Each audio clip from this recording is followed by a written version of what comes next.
আতইমুল বাঈসাল ফাকির। আল্লাহ তাআলা কুরবানির পরে বলছে, বান্দা যেন বলছে আল্লাহ আল্লাহর জন্য কুরবানি দিলাম, আপনার জন্য। আল্লাহ বলছে আচ্ছা আমি পেলাম, ঠিক আছে তুমি খাও। ফাকুলু মিনহা, তুমি খাও। তো বান্দা যেন বলে আল্লাহ এতটা দেখে শুই না 10 বাজার খুইজা সারাটা দিন লাগাই একটা গরু আপনার জন্য কিনলাম, আপনার জন্য কোরবানি দিলাম, একটা টুকরাও খাইবেন না, একদম নেবেন না, আপনি মোটেই নেবেন না গোশত। আল্লাহ তাআলা বলেন যে না বান্দা, গোশত পুরাটা তুমিই নাও, তোমার দিলটা আমাকে দাও। নাহর, উটকে জবাইয়ের জন্য যেটা করা হয় এটারই আরবিতে নাহর বলে। নহর করা, উটকে, উটের মাথা, ঘাট, গরু, ছাগল আমরা যেভাবে শোয়াইয়া জবাই করি এরকম করা যায় না। উটের ঘাড় নোয়ানো সোজা করা যায় না, জন্য এটাকে বসাইয়া এরপরে মাথা, মুখ এরকম সোজা অবস্থাতেই বাইধা আর এই কণ্ঠ বরাবর ধারালো ছুরি দিয়ে আঘাত করে এভাবেই জবাই। আমি একবার দেখছি, তো নহর বলে এটা সিস্টেমে, এটা আস্তে আস্তে রক্ত ঝরতে ঝরতে এরপর এটার ঘাড় পড়ে যায়। তাইলে এটার অর্থ কোরবানি করে। বুঝাইলাম যে সূরা কাউসারের মতো ছোট্ট সূরাতেও কোরবানির কথা আছে। এরপরে ইন্না সালাতি ওয়া নুসুকি ওয়া মাহইয়ায়া ওয়া মামাতি লিল্লাহি রাব্বিল আলামিন। এই যে এখানেও কোরবানি, ওয়া নুসুকি এটা শব্দটার অর্থ কোরবানি। হজ এটাও হইতে পারে, সমস্ত ইবাদত এটাও হইতে পারে। তার মানে হলো হজ এবং কোরবানি সম্পর্কিত আলোচনা কোরআনুল কারীমের মধ্যে ব্যাপক, অনেক আলোচনা, এগুলোর উপরে আলাদা কিতাব আছে এবং শুধু হজ এবং কোরবানির আয়াতগুলোর উপরেও আলাদা কিতাবের মধ্যে দিক নির্দেশনা আছে। একটা কথা মনে রাখতে হবে, 3টা ইবাদত, একটা হলো যাকাত, আর একটা হলো কোরবানি, আর একটা হলো হজ। এই 3টা হলো মুসলমানদের উপরে আর্থিক ইবাদত, বিশেষ করে মানে এগুলোর মধ্যে অর্থ ব্যয়ের বিষয় আছে। আবার এই 3টাই হলো ফরজ ওয়াজিব ইবাদত। যাকাত এবং হজ ফরজ, আর কোরবানি ওয়াজিব। তাহলে ফরজ এবং ওয়াজিব ইবাদত ছেড়ে দেওয়া যায় না, বাদ দেওয়ার কোনো সিস্টেম। এটা কোনো মুস্তাহাবও না, নফলও না, সুন্নাতে মুআক্কাদাও ছেড়ে দেওয়া যায় না। সেখানে ফরজ ওয়াজিব ছেড়ে দেওয়ার প্রশ্নই আসে। এই জন্য যাকাত, কোরবানি, হজ এই 3টা জিনিস কোনোভাবেই আমি বুঝি না বা বুঝতে চাচ্ছি না, বা আমি এটার থেকে যে কোনোভাবে পাশ কাটাইতে চাই, এটা কোনো মুসলমানের চরিত্র হইতে পারে। এটা গুরুত্বপূর্ণ মনে রাখবেন। আপনি বুঝবেন না কেন, বোঝার চেষ্টা করবেন। যে আমরা সাধারণ মানুষ, জেনারেল শিক্ষিত অথবা ইত্যাদি ইত্যাদি, আমরা এগুলো বুঝবো না কেন? আপনি বুঝতেন না, আপনি বুঝবেন না কেন? আপনি না বুঝলেও চলবে, এ কথা আপনাদের কে বলছে? একে তো বুঝবেন, বোঝেন না, জানেন না, এটা অপরাধ। আবার সেই অপরাধটারে অপরাধও মনে করেন প্রত্যেক কোনো জেনারেল শিক্ষিত মানুষ। যে হুজুর আমি কোরআন শরীফ সহি শুদ্ধ পড়তে পারি না, এবারে প্রয়োজনীয় মাসআলা জানি না, এ কথা বলা একেবারেই লজ্জার কথা, শরমের কথা। এটা কোনো প্রশংসার কিছু হইতে পারে না যে আপনি এটা খুব সুন্দর করে হাসি মুখে শুদ্ধ ভাষায় ভদ্রচিতভাবে বলতেছেন, এটা কোনো ভদ্রতার কথা হইতে পারে, বরঞ্চ এটা লজ্জা। এটার জন্য আপনার লজ্জিত হওয়া উচিত। আপনি যদি আমাদেরকে বলেন যে আপনারা হুজুররা ইংরেজি জানেন, আমি বললাম যে না আমি জানি না, তো এ বলে এটা লজ্জা করলো না? না, এটা লজ্জার কিছু। আপনি যুক্তিতে আসেন। বৈশ্বিক এটা জানা, এটার মধ্যে লজ্জাহীনতা কিছু না, জানাটা এটা লজ্জা না। আমি ইংরেজি জানি না, এটা ছাড়াই আমার প্রয়োজন দুনিয়ার পূরণ হইতেছে, কিন্তু কোরআন জানি না, শরীয়তের প্রয়োজনীয় মাসআলা জানি না, এর দ্বারা আমার আখিরাতের প্রয়োজন পূরণ হবে না। কাজেই এটা আবশ্যকীয় বিষয়, গুরুত্বপূর্ণ বিষয়, খেয়াল রাখতে হবে। প্রত্যেকটা বিবেকবান মুসলমান আপনাকে দিন বুঝতেই হবে। বলে আমরা কি এত কিছু জানবো না? আপনারা এত কিছু জানতে তো বলি না। একজন আলেমে দিন যত কিছু জানে সবটা আপনি জানার দরকার, কিন্তু আপনার প্রয়োজন পরিমাণ যেটুকু, এটুকু জানবেন না, এতটুকু জানার দরকার নাই। তো আপনারা একটুকুই তো জানতে। আপনি মনে করেন এখানে উনি একটা চা দোকান দিচ্ছে, তো আপনি একদূর জানবেন যে আপনার এই দোকানের ক্ষেত্রে শরীয়তে হালাল হারাম কি, একটুকু জানার দরকার নাই। তো আপনি একটা বড় ব্যাংকের হিসাব না জানলেও চলবে, কিন্তু তাই বলি কি এই দোকানের এই অল্প কদ্দুর হিসাবও বুঝতেন না, তো আপনি কি দোকানদারি করবেন? এরকম আর কি। আপনার সাথে সম্পৃক্ত যেটুকু তো নামাজ ছেড়ে দেওয়ার হুকুম জেনারেল শিক্ষিতদের জন্য আছে, যাকাত ছেড়ে দেওয়ার হুকুম সাধারণ যারা পড়ালেখা করে নাই তো তাদের জন্য ছেড়ে দেওয়ার অধিকার আছে। তো তাহলে মাসালা জানবে না কেন? যেটার থেকে আমার কোনো ছুটি নাই সেটা আমি জানতে হবে না? এটাই হলো যুক্তিবাদ। এই জন্য যাকাত, কোরবানি, হজ এই তিনটি হলো আর্থিক ইবাদত, মানে অর্থ সম্পর্কিত ইবাদত বিশেষ, এটার সাথে আপনার অর্থের সম্পৃক্ততা আছে। আরে হলো এটা ফরজ ওয়াজিব, তাহলে ফরজ ওয়াজিব এই কারণেও ছেড়ে দেওয়ার সুযোগ নাই। আবার আর্থিক ইবাদত যার কারণে মানুষ মাত্রই সম্পদের প্রতি আগ্রহী, মানুষের স্বভাবের ভিতরেই কৃপণতা কম বেশি আছে, প্রত্যেক মানুষের আত্মকেন্দ্রিক, নিজের জন্য রেখে দিতে চায়। তাহলে সেই ক্ষেত্রে ইনফাক ফি সাবিলিল্লাহ, আল্লাহর রাস্তায় খরচ করা, আল্লাহর রাস্তায় ব্যয় করা, আল্লাহর পথে ব্যয় করা, এইটাই জন্য আল্লাহ তাআলা এত গুরুত্ব দিয়ে যতবার নামাজের কথা বলছেন ততবার আল্লাহর রাস্তায় খরচ করার কথাটাও বলেছেন। এটা এই জন্য এত গুরুত্ব দিয়েছেন। আপনারা কত শুনছেন ওয়াজে যে কোরআনুল কারিমে যেখানেই নামাজের কথা আলোচনা হয়েছে সেখানেই যাকাতের কথাও কি হয়েছে, কেন হলো? আকিমুস সালাহ ওয়া আতুজ যাকাত সমান সমান তো না, কারণ নামাজ প্রতিদিন পড়তে হয়, 5 ওয়াক্ত পড়তে হয়। যাকাত কি প্রতিদিন দেয়? 5 ওয়াক্ত দেয় তো, তাই না? বছরে একবার দিতে, তাও সবাইকে দিতে হয়। সম্পদ শরীয়ত কর্তৃক নির্ধারিত সম্পদ যার আছে তাকে দিতে হয়, কিন্তু এর পরেও এতটা গুরুত্ব দিল কেন? বোঝা গেল মানুষ মাত্রই সম্পদ দিতে চায়, সম্পদ ছাড়তে চায় না, ব্যয় করতে চায়। এজন্য আর্থিক ইবাদত এটা মুসলমানের স্বাভাবিক পরিচয়। আপনি দানশীল না, আপনি মুসলমান, অতএব আপনার পরিচয়ই হবে আপনি দান করেন। মুসলমান আবার 2 ভাগ হইতে পারে না, যে এবারটা দানশীল এবারটা কৃপণ, না। মুসলমান মানেই হলো যে আল্লাহর রাস্তায় খরচ করে, কারণ এটা তার ইমানের অংশ, এটা তার ইসলামের অংশ, এটা তার স্বাভাবিক পরিচয়ের অংশ। ইন্নামাল মুমিনুনা আল্লাযীনা ইযা যুকিরাল্লাহু ওয়াজিলাত কুলুবুহুম ওয়া ইযা তুলিয়াত আলাইহিম আয়াতুহু যাদাতহুম ঈমানা ওয়া আলা রাব্বিহিম ইয়াতাওয়াক্কালুন। আল্লাহ বলেন মুমিন কারা? 5 গুণে গুণী যারা। মুমিন কারা বলেন? 5 গুণে গুণী যারা, যারা আল্লাহর নাম শুনলে কেঁপে ওঠে অন্তর, যারা কোরআনুল কারীমের আয়াত শুনলে ঈমান বেড়ে যায় তাদের, যারা সর্বাবস্থায় আল্লাহর উপরে তাওয়াক্কুল করে। এরপরে কি? আল্লাযীনা ইউকিমুনাস সালাহ, যারা নামাজ আদায় করে 5 ওয়াক্ত, ওয়া মিম্মা রাযাকনাহুম ইউনফিকুন, এবং আল্লাহর দেওয়া সম্পদ থেকে আল্লাহর পথে খরচ করে। এই যে মুমিন, উলাইকা হুমুল মুমিনুনা হাক্কা, আল্লাহ বলে সত্যিকার অর্থে এরাই মুমিন। সরাসরি কোরআনের আয়াত, স্বাভাবিক আয়াত। আপনি বেঁচে আছেন মানেই আপনাকে নাস্তা, ভাত, খানা, দুপুরের খাবার, রাতের খাবার, কিছুক্ষণ ঘুম, বিশ্রাম, এগুলো করতেই হবে, এটা স্বাভাবিক বিষয়। তাহলে মুমিন মানেই সে দান করবে, খরচ করবে, যাকাত দিবে, কুরবানি করবে, হজ করবে, আল্লাহর রাস্তায় সাদাকা দিবে। আল্লাহ বলছেন এটা হুদাল্লিল মুত্তাকিন, আল্লাহ তাআলা বলছে মুত্তাকিদের জন্য কোরআন হেদায়েত। মুত্তাকি কারা? 6 গুণে গুণী যারা। এখানে আছে আল্লাযীনা ইউমিনুনা বিল গায়ব, যারা অদৃশ্যের উপর ঈমান আনে, ওয়া ইউকিমুনাস সালাহ, 5 ওয়াক্ত নামাজ আদায়, ওয়া মিম্মা রাযাকনাহুম ইউনফিকুন, এই যে একই কথা, এবং যারা আমার দেওয়া রিজিক থেকে খরচ করে, এরা মুত্তাকি, এরাই মুমিন, এরাই মুত্তাকি। আল্লাযীনা ইউমিনুনা বিমা উনজিলা ইলাইকা, যারা কোরআনের উপরে ঈমান আনে, ওয়া মা উনজিলা মিন ক্বাবলিকা, পূর্বের কিতাবগুলোকে বিশ্বাস করে, ওয়া বিল আখিরাতি হুম ইউকিনুন, এবং আখিরাতের উপরে দৃঢ় মজবুত ঈমান রাখে। উলাইকা আলা হুদাম মির রাব্বিহিম, আল্লাহ বলে এরাই হেদায়েতের উপরে প্রতিষ্ঠিত। ওয়া উলাইকা হুমুল মুফলিহুন, এবং এরাই হচ্ছে সফল।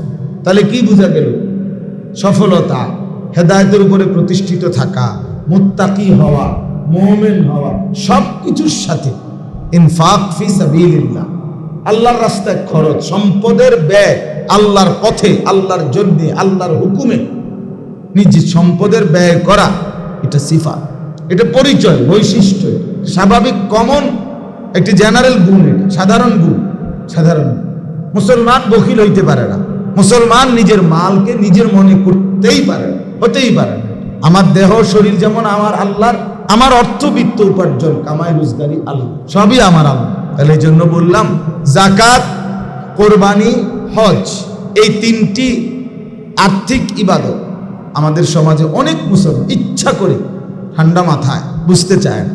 যাকাতের কথা উনি জিজ্ঞাসাও করতো না, শুনলে উনি গার্নয় আসতে আচ্ছা পারো, সমরা পারো, বুঝছেন? হজ্জের বিষয়ে অসংখ্য মুসলমান প্রতিনিয়ত, যদি একজন একজন করে রুগী চাইতাম আমরা, আমি মনে করি যে আপনারা এখানে সিরিয়ালে আসবেন কাগজ নিয়ে, কিসের উপরে? আপনার ঘর, আপনার বাজার, আপনার ব্যবসা, আপনার ব্যাংকের টাকা মোট যা আছে একুরেট হিসাব দিবেন, শুধু কাগজটা আমাকে জমা দিবেন, নিচে আমি শুধু দেখব আর লিখে দেব হজ ফরজ, ফরজ না, এই কার কার উপরে। এভাবে যদি রুগী চাই, বুঝেন না কথা, আজকে মাগরিব পর্যন্ত আশা করা যায় অল্প কিছু বাদ করবে। হ্যাঁ, তেমন বাদ যাবে। চিন্তা করে দেখেন, চিন্তা করে দেখেন মহিলাদের আপনার হজ ফরজ কিনা, যাকাত ফরজ কিনা, কোরবানি ওয়াজিব কিনা, আপনি লিখেন। মহিলার স্বর্ণ কয় ভরি, রৌপ্য কয় ভরি, মহিলার কাছে জমা আছে কয় টাকা, এটা লিখে দেন, আমি হিসাব দিই। তাইলে আকসার মুসলমানের উপর এখন তো প্রাচুর্যের সময়, এখন তো কোনো অভাবই নাই। এখন যারারে আমরা ফকির বলি, গরিব বলি, অভাবী বলি, দুর্বল, সে হইলো কোটিপতির চাইতে একটু টাকা কম, এর লেগেরই দুর্বল। কথাটা বুঝছেন না? দুর্বল মানে এই আর কি, আবার আর 30 লাখ আছে, ওনার 12 লাখ 18 লাখ টাকা কম দেখতে উনি একটু দুর্বল, এজন্য উনি দুর্বল। আমরা যে দুলাল ভাই যে কয় নাই, মনে করেন নাই মানে কি? নাই কি হয়তো কি 70-80 লাখের থেকে 10-20 লাখ কম, নাই এর দূরে তার নাই মানে কি? তাহলে এই যে এখনকার কম, সে কমই না, এগুলা এতে কোনো বিষয়ই না। কিন্তু দারিদ্রতা মানুষের মধ্যে ছিল, আমাদের বাপ চাচারা মুরব্বীরা দেখছে না, দিনের পর দিন। আমাদের দেশে কয় যে এক ধরনের কি যেন চাউলের মতো, চাউল না ভাঙ্গা, মানে খুদ, হ্যাঁ কুচ্চা খুদ, এগুলো দিয়েই দিনের পর দিন, বছরের পর বছর এগুলো দিয়ে খাইছে, এগুলোই খাইছে। আমি নিজে আমার তো ছোট্টবেলায় মনে আছে, 9টা-10টার দিকে আমার নানার বাড়িতে দেখতাম এ সবাই পান্তা ভাতে খাইতো, নাস্তা করতো, মাসের পর মাস। ও খেতে যে ধানের খেতে কাজ করতো, আপনার কামলারা বদলারা বদিলে এগরে বালতিত করে, টিনের বালতিত করে পানি ভাত আর ভর্তা বা তরকারি কুদ্দুরিগুলো দিয়ে আইতাম আমরাও, আমিও তো দিয়ে আসছি। তাহলে একসময় অভাব ছিল, একসময় অভাব ছিল, অনেক দুর্বলতা ছিল, কিন্তু এখন আর অভাব কোথায়? এখন তো আমাদের সবারই প্রাচুর্য। রাসূলুল্লাহ সাল্লাল্লাহু আলাইহি ওয়াসাল্লাম বলেন, ফাওয়াল্লাহি মাল ফাকরু আখশা আলাইকুম। এই নবীজি হাদিস আছে, আল্লাহ নবী সাল্লাল্লাহু আলাইহি ওয়াসাল্লাম বলেন, আল্লাহর কসম, তোমাদের দারিদ্রতার ভয় আমি করি না, ওয়ালাকিন আখশা আলাইকুম আন তুবসাতা আলাইকুম দুনিয়া, বরং আমি ভয় করি অচিরেই আমার উম্মত তোমাদের কাছে দুনিয়া উজাড় করে দেয়া, আন তুবসাতা, উজাড় করে দেয়া হবে, অজস্র সম্পদের মালিক হবে। তখন কি হবে তোমাদের? ফাতানাফাসুহা কামা তানাফাসুন, পূর্ববর্তী সম্পদ পাইয়া যেভাবে তারা পরস্পর ঝগড়া বিবাদ পারামারি হানাহানিতে লিপ্ত হয়েছে, তোমরাও তাতেই লিপ্ত। ফাতুহলিকাকুম কামা আহলাকাতুম, ফলে পূর্ববর্তী সম্প্রদায়ের নাফরমানরা সম্পদের মোহে মারামারি হানাহানি করে দুনিয়ার লোভে পড়ে তারা যেমন ধ্বংস হয়েছে, তোমরাও এমন ধ্বংস হয়েছে। তাহলে রাসূলুল্লাহ সাল্লাল্লাহু আলাইহি সাল্লাম বলছেন, হযরত ওমর রাদিয়াল্লাহু তাআলা আনহু বলছেন যে হায়, আমরা দুঃখ অভাবের সময় তো সবর করতে পারছি, কিন্তু প্রাচুর্যের সময় সবর করতে পারলাম না। অর্থাৎ যখন আমাদের কিছুই ছিল না ইসলামের প্রথম জমানায়, তখন তো আমরা ধৈর্য ধরছি। আজ যখন সব দেখলাম, তখন আমরা আর সবর করতে পারতেছি। সাহাবীদের ফিকির হলো, ওনারা ভাবছেন এখানে আমাদের কি অবস্থা। যেন আমি এটার গুরুত্ব আবারও বলব, জাকাত, কোরবানি, হজ। আবারও বলছি আপনাদের কাছে, নিয়মিত মুসল্লি যারা, আপনাদের প্রত্যেকে যারা উপার্জন করেন, তাদের প্রত্যেকের উচিত, আপনাদের অঞ্চলেও ওলামায়ে কেরাম আছে, ওনাদের কাছে ব্যক্তিগতভাবে কমপক্ষে আপনি আপনার হিসাবটা জানাবেন। জানাইয়া আখেরাতের ভয়ে আপনি হিসাব নিবেন, আপনার উপরে জাকাত ফরজ হলো কিনা, কোরবানি ওয়াজিব হলো কিনা, হজ ফরজ হলো। কোরবানি যদিও কিছুটা দেয়, যে দুটার সাথে একটা বেনিফিট আছে, ফাকুলু মিনহা ওয়া আতইমুল বাঈসাল ফাকির। আল্লাহ তাআলা কোরবানির পরে বলছে, বান্দা যেন বলছে আল্লাহ, আল্লাহর জন্য কোরবানি দিলাম, আপনার জন্য। আল্লাহ বলছে আচ্ছা আমি পেলাম, ঠিক আছে তুমি খাও, ফাকুলু মিনহা, তুমি খাও।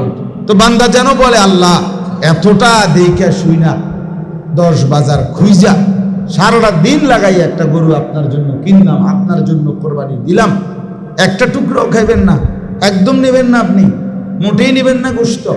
আল্লাহ তাআলা বলেন যে না বান্দা, গোশত পুরাটা তুমিই নাও, তোমার দিলটা আমাকে দাও, দিল আমাকে দাও, আমি দিলটা চাই, দিলটা আমারে দাও। লান ইয়ানালাল্লাহা লুহুমুহা ওয়ালা দিমাউহা ওয়ালাকিন ইয়ানালুহুত তাকওয়া মিনকুম। আল্লাহ বলে তোমাদের গোশত রক্ত কিছুই আমার কাছে আসে না, পৌঁছে না, নেই না। গোশত পুরাটা তুমি নাও, দিল পুরাটা আমাকে দাও।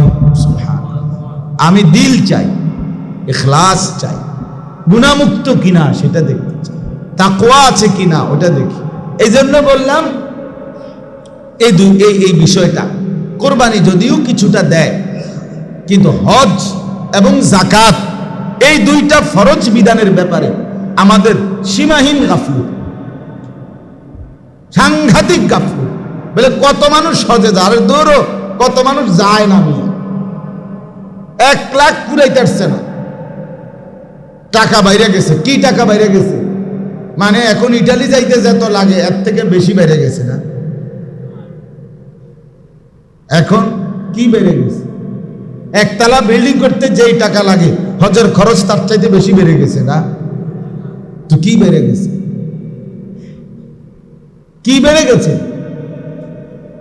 যে কারণে আপনি যাবেন না আল্লাহর ঘরে? আর যখন আপনি 2 বছর হয় টাকা বাইরে গেছে, তো এর আগে তো 3 লাখ টাকা, সর্বোচ্চ 3 লাখ টাকা দিয়ে অ্যাভেলেবেল হাজির। এই গত 2-3 বছর আগেও অ্যাভেলেবেল হাজি সাবরা 2,60,000, 70,000, 2,90,000, 3 লাখ টাকা দিয়ে কি যাইতো হজে যাইতো, এমন ছিল না। এখনো না, এটা হঠাৎ বাড়ছে। তো তখন কয়জন হজ করলো? তখনও তো 3 লাখ টাকা তার কাছে হিমালয় পর্বতের চাইতে ভারী মনে হয়েছে। এই 3 লাখ টাকার ব্যবস্থা জীবনে হলো না কোনো দিন, কিন্তু 4 পুতের বিদেশের টাকা হয়েছে, 3 মেয়ের বিয়ের টাকা হয়েছে, দোতলা বাড়ি শেষ হইয়া 3 তলার ফিলার দেখা যায়, 3 তলার সব শেষ হয়েছে। হ্যাঁ, বাজারের দোকান একটার জায়গা 4টা দোকান হয়েছে, ছোট্ট দোকান বড় হয়েছে, 30,000 টাকার পুঁজির দোকান, 30 লাখ টাকার মাল উঠছে, সব হয়েছে। মোটর সাইকেল কিনছে, বন্ধু বান্ধব আড্ডা, আত্মীয় স্বজন মেহমানদারি সবই ঠিক হয়েছে, শুধু কেবল এই টাকাটা ব্যবস্থা হয়েছে। এতক্ষণে কইছে ঠিক, এই টাকাটার ব্যবস্থা। আস্তাগফিরুল্লাহ। রাসূলুল্লাহ সাল্লাল্লাহু আলাইহি ওয়াসাল্লাম বলেন, হজ ফরজ হওয়ার পরেও যে হজ করলো না, ফালিয়ামুত ইনশাআ ইয়াহুদিয়ান ওয়া ইনশাআ নাসরানিয়ান। নবীজি বলেন সে যেন মরলো হয় ইহুদি হয়ে নয় খ্রিস্টান। যা বেঈমান, যা বেঈমান কোথাকার, তোর মরণ বেঈমানের মরণ। তুই কি ইহুদি মরলি না খ্রিস্টান মরলি তুই জানোস বেটা, যা না ফরমান। বাকি মুসলমান হয়ে মরলি না। হ্যাঁ, মুসলমানের কথা বলেই নাই এখানে। নবী সাল্লাল্লাহু আলাইহি সাল্লাম বলছেন সে ইচ্ছে করলে ইহুদি হয়ে মরুক, ইচ্ছে করলে খ্রিস্টান হয়ে মরুক, কিন্তু মুসলমান হয়ে মরবে না, এটা নিশ্চিত হয়ে গেল। হজ না করুন, খামখেয়ালি মনে করছেন এটা?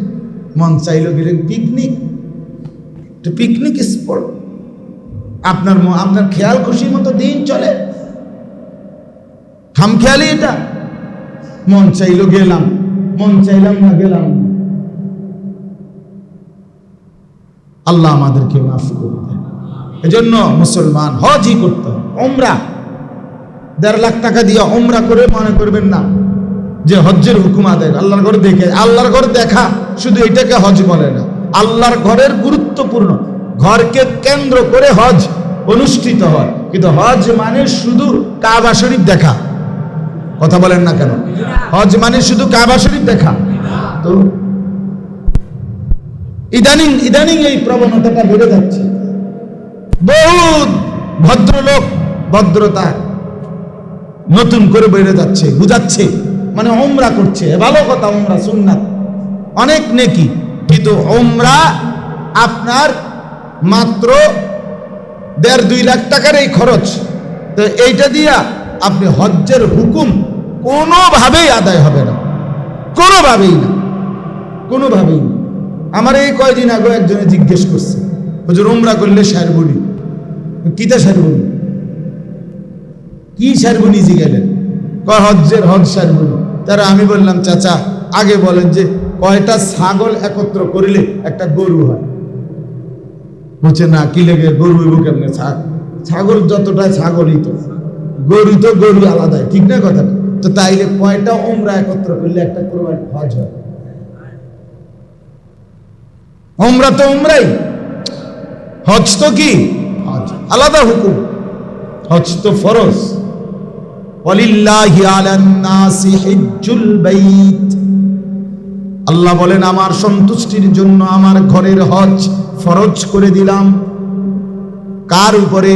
মানিস্তাতা ইলাইহি সাবিলা, আমি আল্লাহর ঘর পর্যন্ত পৌঁছবার সামর্থ্য আছে যার।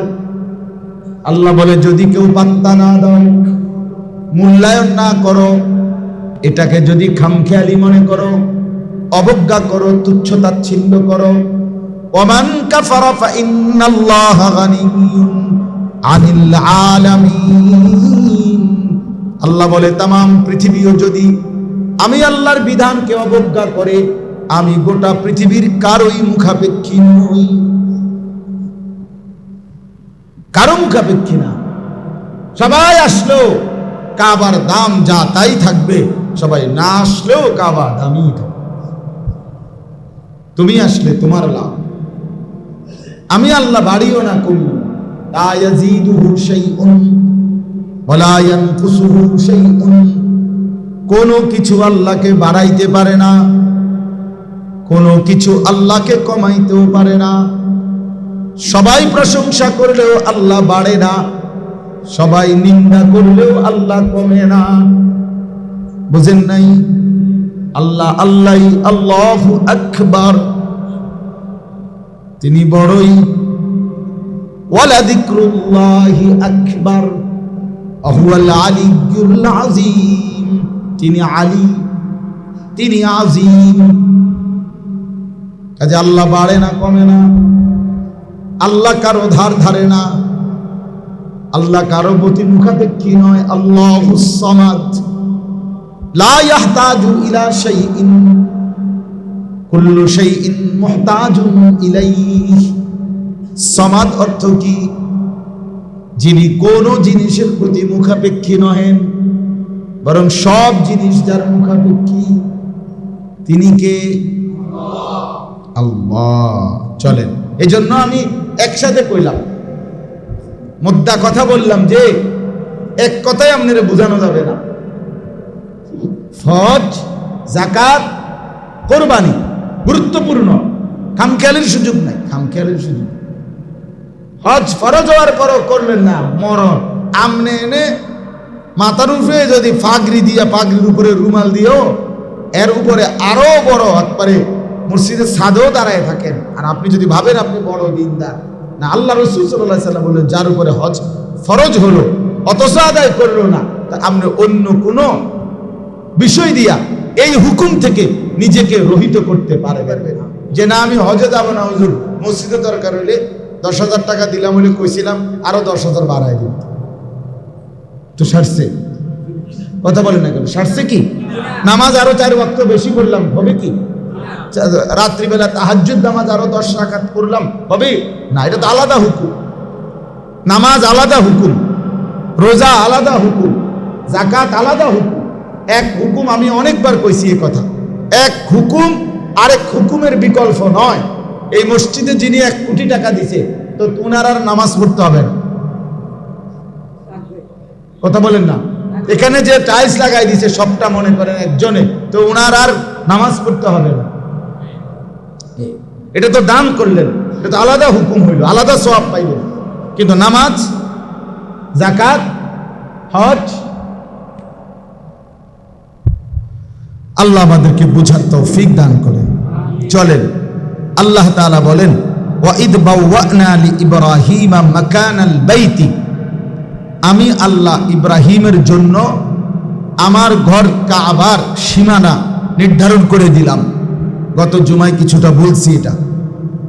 তো আল্লাহর ঘর কাবার সীমানা নির্ধারণ করে দেওয়ার পরে আল্লাহ তাআলা ইব্রাহিম আলাইহিস সালামকে বললেন 3টা কথা। কয়টা কথা? 1, আল্লাহ তুশরিক বি শাইআন, তুমি কোনো অবস্থাতে কোনো কিছুতেই আমার সাথে শিরিক করবে না। আদম থেকে মুহাম্মদ সাল্লাল্লাহু আলাইহি ওয়াসাল্লাম সমস্ত নবীদের প্রতি, সমস্ত ঈমানদারের প্রতি আল্লাহ তাআলার সবচেয়ে কঠোর হুকুম হইল শিরিক করবে। বান্দা কম বেশি যদি যায়, কিছু হয় না হয়, কিন্তু আমার সাথে কি কইরো না, শিরিক। নামাজ কিছু কম বেশি হবে, রোজা কিছু 19-20 হয়ে যাবে, কিছু তোমার মধ্যে কিছু এলোমেলো, কিছু ত্রুটি বিচ্যুতি থাকবেই, আমি জানি বান্দা। খামখেয়ালি না করলেই হইল, বাকি 100 নেক আমল, 100 গুনাহ বর্জন, এটা তুমি পারতা না, আমি জানি। কম বেশি থাকবেই, ত্রুটি বিচ্যুতি কিছু থাকবেই, তবে মনে রাখো শিরিক করো, শিরক থেকে বাইচো, শিরিক মুক্ত ঈমান নিয়ে আমার সামনে আইসো, আমি ভাল লাগলে সব মাফ করে দেব। ওয়াগফিরু লিমান ইয়াশা, মন চাইলে মাফ করে দেব, শর্ত হইল কি হবে না? লা তুশরিক বি শাইআ। ইব্রাহিমের মতো নবীকে আল্লাহ বললেন শিরিক করবেন না। আল্লাহর নবীকে বলেছেন আল্লাহ, আমাদের নবীকে আল্লাহ বলছেন কোরআনে বারবার, বন্ধু শিরিক করবেন না।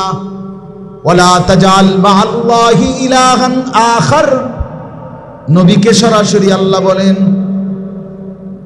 বন্ধু আমার আপনি আল্লাহর সাথে আর কাউকে ডাকবেন না, মারাবেন না, মিলাবেন না। ফাতুলকা ফি জাহান্নামা মালুমান মাদহুরা। বাবা, এইসা সাংঘাতিক কথা নবীকে বলছে মিয়া, রাসূলুল্লাহ সাল্লাল্লাহু আলাইহি সাল্লামকে আল্লাহ বলছে, যদি বন্ধু আপনি আমার সাথে কাউকে ডাকেন, মিলান, এক বিন্দু যদি শিরিক করেন, আমি কিন্তু বলে দিলাম আপনাকেও উপর করে জাহান্নামে ফেলে দেব। হ্যাঁ, বুঝছেন বাংলা কথাটা? কাকে বলছে? রাসূলুল্লাহ সাল্লাল্লাহু আলাইহি সাল্লাম। আপনি কেডা, আমি কেডা, বাকি মা পীর কেডা, আউলিয়া কেডা, বুজুর্গ কেডা, বাবা কেডা, খাজা কেডা? হ্যাঁ,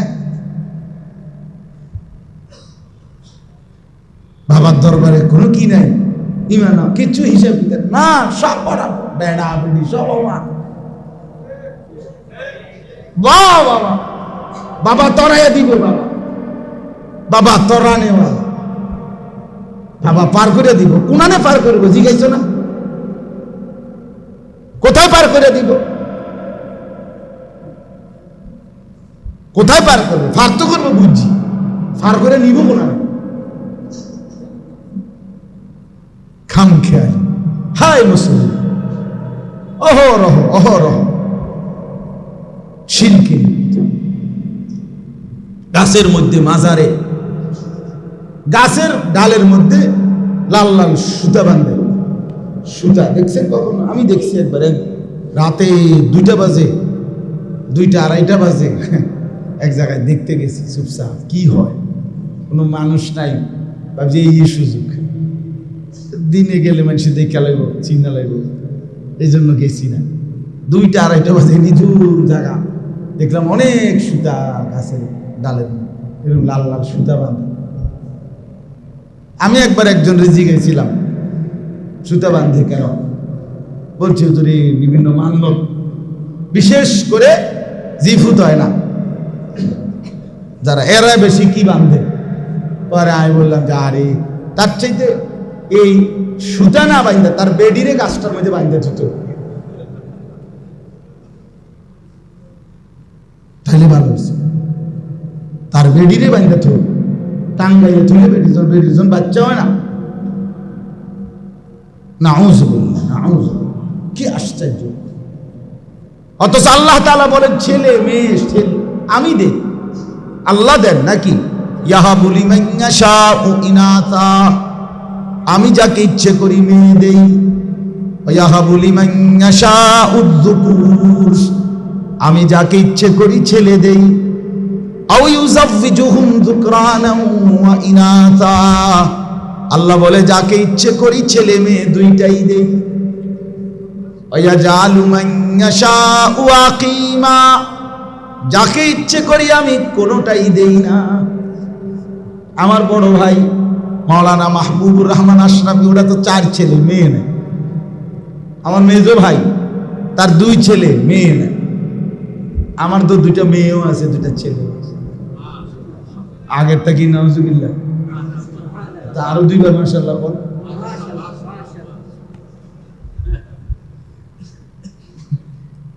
মা তো 4 ফুট নাউজুবিল্লাহ, সবই আলহামদুলিল্লাহ, ঠিক না? সবই কি কিন্তু বুঝাইতে চাইলাম মালিকের ইচ্ছা না। মানে আমরা 3 ভাইয়ের সহজ হিসাব, ওনার বড় ভাইয়ের কোনো মেয়ে নাই, মেজো ভাইয়েরও কোনো মেয়ে নাই, আমার মেয়েও আছে ছেলেও আছে। তো আল্লাহর ইচ্ছা কিনা বলেন। আমার আপন 2 জন ভাগ্নি আছে, যমজ ভাগ্নি, একসাথে জন্ম নেওয়া যমজ। তো 2 ভাগ্নির বিয়ে হয়েছে আজকে অনেক বছর। একজনের, তারা যমজ ভাই বোন, একজনের 2টা বাচ্চা আছে, আরেকজনের আজকে 8, 10, 7, 8 বছর হয়ে গেছে, সন্তান হয় নাই এখন, একজনও হয় নাই। কার ইচ্ছা এটা? আল্লাহর ইচ্ছা, আল্লাহর ইচ্ছা। আল্লাহ আমাদেরকে বুঝ দান করেন। আল্লাহ তুশরিক বি শাইআ, শিরিক করবে না। ওয়াতাহহির বাইতিয়া লিত-তাইফিনা ওয়াল কাইমিনা ওয়ার রুকআইস সুজুদ। 2 নম্বরে আল্লাহ বলেন ইব্রাহিমকে, নবীকে বললেন আমার ঘর পবিত্র রাখো, আমার ঘরকে পরিষ্কার রাখো, আমার ঘরকে পরিচ্ছন্ন রাখো। কেন? লিত-তাইফিন, আমার ঘরের মধ্যে তাওয়াফকারী বান্দারা আসবে হজের জন্য, উমরার জন্য। আয়েশা আমার ঘর তাওয়াফ করবে, সারা বছর তাওয়াফ হবে। ওয়াল কাইমিনা ওয়ার রুকআইস সুজুদ, এবং আমার বান্দারা নামাজ আদায় করবে। তাইলে আমার তাওয়াফকারী বান্দা, নামাজি বান্দাদের জন্য আমার ঘরকে পবিত্র রাখো। এজন্য মসজিদ পবিত্র রাখা, মসজিদ ঝাড়ু দেওয়া আম্বিয়াদের সিফাত। মসজিদ ঝাড়ু দেওয়া আম্বিয়া নবীদের সিফাত। আপনি এটারে খামখেয়ালি মানে মসজিদ ঝাড়ু দেওয়া, মসজিদ যে খেদমত করে মসজিদের, এটা তার ঈমানের সাক্ষী, এটা তার তাকওয়ার সাক্ষী। সুবহান। এই যে আল্লাহ তাআলা বললেন ওয়াতাহহির বাইতিয়া, নবীকে বলছেন, ইব্রাহিম নবীকে, ইসমাঈল নবীকে বলছেন আমার ঘর পবিত্র করো। আরো আছে আয়াত, অন্যান্য জায়গা তো আছে। আন তাহহিরা বাইতিয়া, 2 জনকেই বলছেন ঘর পবিত্র করো। এই জন্য ঘর সাফাই রাখা, আল্লাহর ঘর, মসজিদের খেদমত সৌভাগ্য মনে করুন। বিশ্বাস করেন মসজিদের যে কোনো রকমের খেদমত এটা সৌভাগ্য মনে করুন, সৌভাগ্য। রাসূলুল্লাহ সাল্লাল্লাহু আলাইহি সাল্লাম আদাবুল মাসাজিদ কিতাবে আছে, মুফতি শফি রাহমাতুল্লাহ আলাইহি লিখছেন নবী সাল্লাল্লাহু আলাইহি সাল্লাম স্বহস্তে খেজুর গাছের ডাল দিয়ে আল্লাহ নবী সাল্লাল্লাহু আলাইহি সাল্লাম মসজিদে নববী ঝাড়ু দিয়েছেন। নবী সাল্লাল্লাহু আলাইহি সাল্লাম। আপনি কি? আপনি রিটায়ার্ড পারসন, আপনি ফুলতে এখন বিদেশ, টাকা ঢোকা হয়েছে কিছু, আপনি নাকালগি দিয়ে মাতালগি দিয়ে কথা কন। হ্যাঁ, সাবধান। কোনোভাবেই মসজিদ কমিটি আর বাজার কমিটি এক কথা না, কথা বুঝেন না? মসজিদ কমিটি আর গরু বাজার কমিটি এক কথা না। মসজিদ কমিটি আর বাজার কমিটি সব জায়গায় সমান মাতব্বরি করা যায় না। হ্যাঁ, বলে তো আমরা কি চালাবো না, বলবো না? হ্যাঁ অবশ্যই, কিন্তু বলার ক্ষেত্রে, বুঝানোর ক্ষেত্রে আখলাকের পরিচয় দিতে হবে, উত্তম আখলাকের পরিচয়। ইমাম, মুয়াজ্জিন, খাদেম আপনি দুর্বল মনে করবেন না। আপনি আমি যদি ইনসাফের সাথে মূল্যায়ন করতাম তো মসজিদের ইমাম মুয়াজ্জিনের বেতন হইতো 90,000 টাকা।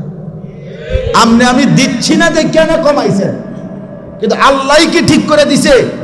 রাসূলুল্লাহ সাল্লাল্লাহু আলাইহি ওয়াসাল্লাম শরীয়তে কি বলে দিছে যে মসজিদের মুয়াজ্জিনের বেতন 5-6 হাজারের বেশি হবে না? এটা কি শরীয়তের ফয়সালা?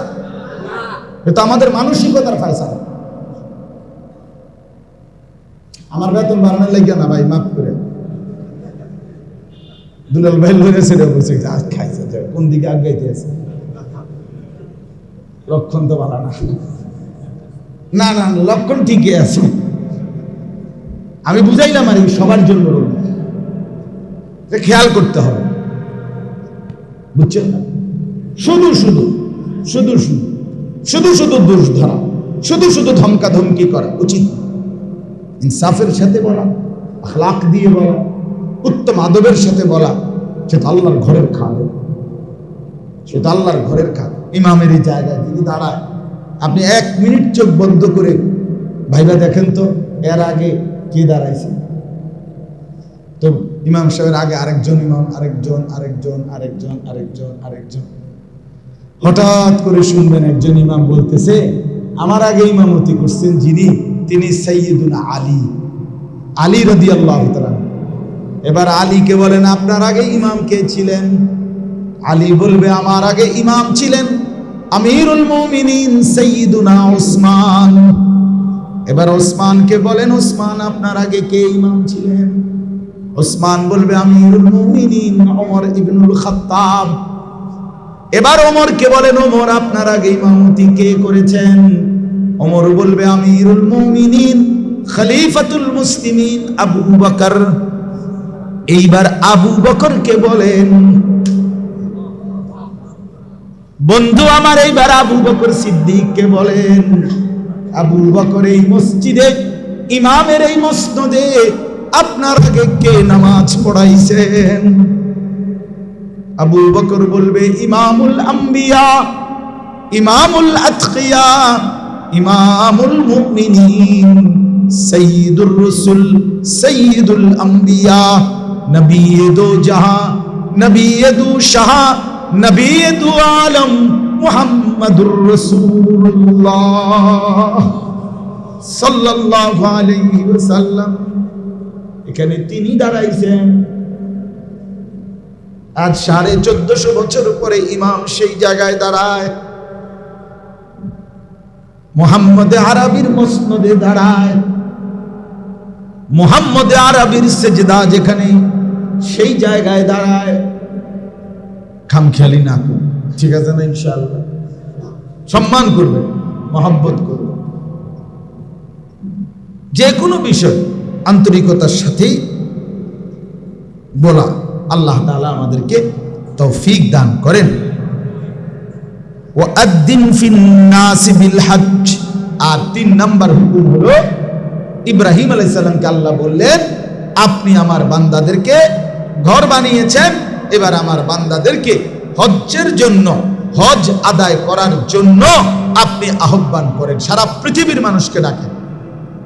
ওয়াআদ্দিন ফিন নাস, সব মানুষদের মধ্যে আজান দেন, আমনে যে হজের সবারই ডাকেন। ইব্রাহিম আলাইহিস সালাম বললেন, কাইফা, কেমনে ডাকবো আমি?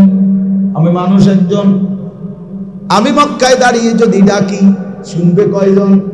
মাইক কই, সাউন্ড বক্স কই? হ্যাঁ, কিচ্ছু তো নাই। আমি বললে সারা পৃথিবীর মানুষ শুনবে কেমনে? রব্বুল আলামিন বললেন নাদি ওয়া আলাইনাল বালাগ, ইব্রাহিম তুমি ডাক দাও, পৌঁছাবো আমি।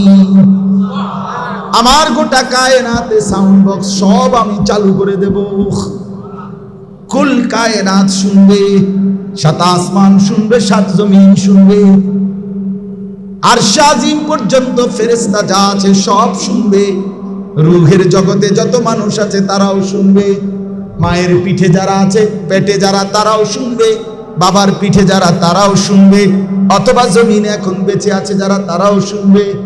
আমি সিস্টেম করব, তুমি শুধু আজান দাও। ইব্রাহিম আলাইহিস সালাম জাবালে আবু কুবাইস সাফা মারওয়ার পাশে এখানে দাঁড়িয়ে ঘোষণা দিলেন, হে দুনিয়াবাসী, তোমাদের রব তার ইবাদতের জন্য ঘর বানিয়েছেন, এই ঘরের উদ্দেশ্যে তোমরা হজ আদায় করবার জন্য আসো। আল্লাহ তাআলা এই আওয়াজ চতুর্দিকে কায়নাতে পৌঁছায় দিয়েছেন, সবার কানে আওয়াজ পৌঁছে গেছে। আর কিয়ামত পর্যন্ত যারা যারা আল্লাহর ঘরে হজ করবে যাবে, তাদের জবান দিয়ে রব্বুল আলামিন চালু করে দিয়েছেন লাব্বাইক আল্লাহুম্মা লাব্বাইক, লাব্বাইক লা শারীকা লাক লাব্বাইক, ইন্নাল হামদা ওয়ান নি'মাতা লাকা ওয়াল মুলক লা শারীকা লাক। এটা পড়তে কেমন লাগে? আমরা আমার লোক একবার রসলে আগামী বছর চলে, আমি তো রমজানের আগে স্বাভাবিকভাবে উমরায় যাই, আলহামদুলিল্লাহ। আপনি আমার লোক একবার চলেন, কেরম সুন্দর মজা হয় আপনি তখন দেখবেন। এবার চলেন, হজে চলেন। আমার আগামী 5 তারিখ ফ্লাইট, ইনশাআল্লাহ। আল্লাহ তৌফিক দান করে। আপনাকে ইমাম সাহেব দোয়া করবেন না আমার জন্য, আমিও আপনাদের জন্য দোয়া, ইনশাআল্লাহ। এই জন্য যত মানুষ আল্লাহ তাআলা তৌফিক দিবে সব লাভবাহিক বলছে। মজার কথা হইল ফাজাইলে হজ্জের মধ্যে আছে, আরো কিতাবের মধ্যে আছে, যে একবার যাবে একবার পড়ছে, দুইবার গেলে দুইবার পড়ছে। আর এমনও কিছু আল্লাহর বান্দা আছে যারা থামাথাম শুধু লাভবাহিক বলতেই থাকছে, পড়তেই থাকছে, আল্লাহ তাআলা কতরা যাইতেই চাইতেই থাকছে। আল্লাহ তাআলা আমাদের প্রত্যেককে আল্লাহর ঘর জিয়ারতের তৌফিক দান করুক। আল্লাহ তাআলার ঘরে রাসূলুল্লাহ সাল্লাল্লাহু আলাইহি ওয়াসাল্লামের রওজায়ে আতহারে যাওয়ার তৌফিক দান করেন। এই মুহূর্তে যারা হজে যাচ্ছে, আপনাদের পরিচিত আশপাশে নিজেদের যাকে দেখবেন, মনে রাখবেন আমার শেষ কথা, ওনাদের কাছ থেকে দোয়া চাইবেন, ওনাদেরকে হাদিয়া দিবেন। 100 টাকা হোক, 50 টাকা হোক, 200 টাকা হোক, যা পারেন হাদিয়া দিবেন। এই হাজি সাহেব যারাই দেখেন আর কি, নিজেদের পরিচিত হাদিয়া দিবেন, দিয়া বলবেন, হাজি সাহেব আমার নামটা যদি মনে থাকে, আল্লাহর ঘরের সামনে একটু বইলেন যে আল্লাহ যেন আমারও মালিকের ঘর দেখবার তৌফিক দেন। আর বলবেন যদি মনে না থাকে, কমপক্ষে এটুকু বইলেন যে আল্লাহ যত মানুষ আমার কাছে দোয়া চাইছে, আপনি তাদেরকে আপনার ঘর দেখায়। এতটুকু তো বলবে হাজি সাহেব, বলবে না? হ্যাঁ, তো কারো একজনের দোয়ার বরকতে যদি আপনি পৌঁছে যান, আল্লাহ আমাদের সকলকে কবুল করেন, তৌফিক দান।